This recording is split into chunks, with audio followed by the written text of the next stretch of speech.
जब संसार में खुशामद करने से या रिश्वत देने से या सिफारिश करने से या किसी के आगे नाक रगड़ने से कभी कभी अगर सामने वाला समझदार होगा तो हम अपना काम नहीं करवा सकते। तो जब संसार में हम समझदार लोगों से जो चाहते हैं वो नहीं ले पाते खुशामद करके, जब तक हम में काबिलियत ना हो, तो परमात्मा को मैं कैसे खुश कर सकता हूँ। परमात्मा ये नहीं देखता कि किसने क्या किया या मेरी प्रशंसा में किसने क्या बोला या मेरी उसने कितनी खुशामद करी या कितना मुझे प्रसाद का भोग लगाया या कितने फूल पत्ते चढ़ाए। भगवान के दरबार में मनुष्य का कर्म ही देखा जाता है, ये सब चीज़ें नहीं देखी जाती। वो न्याय का दरबार है, वो एक ही तराजू पर सबको तोलता है और ये देखता है कि किसने इंसानियत की शान के साथ जीवन जिया है और किसने बुरे कर्मों द्वारा इसे बदनाम किया है। अपनी ज़िंदगी को सुधारने संवारने पर ही हम इसके अपने बन सकते हैं।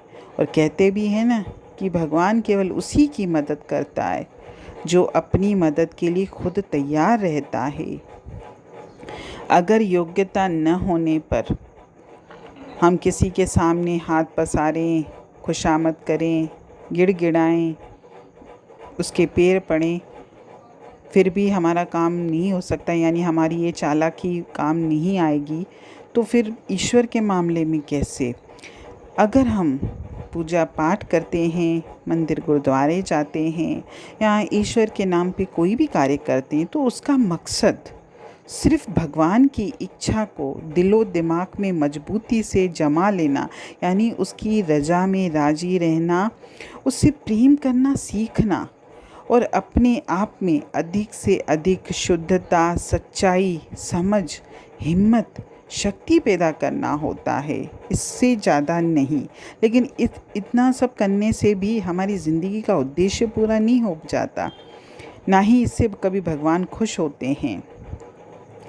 भगवान ने इंसान को अपना जगत रूपी बगीचा इसलिए सौंपा है कि वह चतुर माली की तरह इसको हरा भरा और फला फूला बनाए रखे और अपनी शक्ति को इस संसार को सुंदर बनाने में खर्च करे, ना कि गलत कर्मों की खेती बढ़ाने में करे।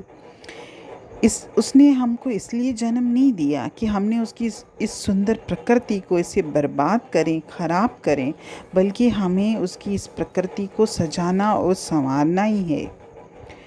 भगवान को खुश करने के दो ही तरीके हैं।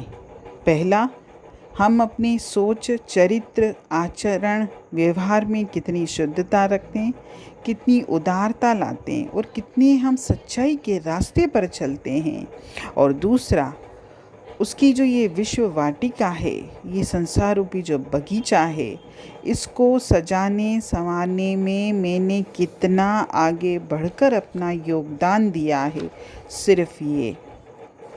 और जो हमारा जीवन है वो तो परमात्मा के दरबार में कर्म के आधार पर ही देखा जाता है कि किस मनुष्य ने कर्म किस तरह के किए हैं। अगर हम कर्म गलत करेंगे, ईश्वर के बताए रास्ते पर नहीं चलेंगे, ईश्वर ने मुझे जो गुण दिए हैं उनको हटा के संसार के दोषों को भरेंगे और जीवन में बेहिसाब बिना सोचे समझे कर्मों की खेती बढ़ाते जाएंगे, वो भी गलत कर्मों की।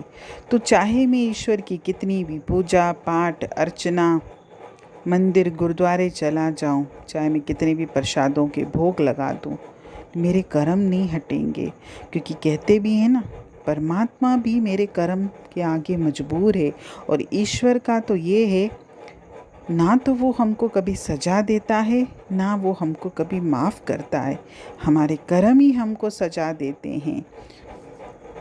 इसीलिए जीवन में कोशिश हमको ये करनी है कि हमको अपने कर्मों पर ध्यान देना है। परमात्मा ने जो मुझे ये अनमोल मनुष्य जन्म दिया है, उसके उद्देश्य को याद रखना है, उसके बताए हुए रास्ते पर चलना है। अपने जीवन में उदारता, ईमानदारी, विनम्रता, सच्चाई, प्रेम ये गुण धारण करने, तभी तो हमारा ये जन्म सफल होगा। हरिओम।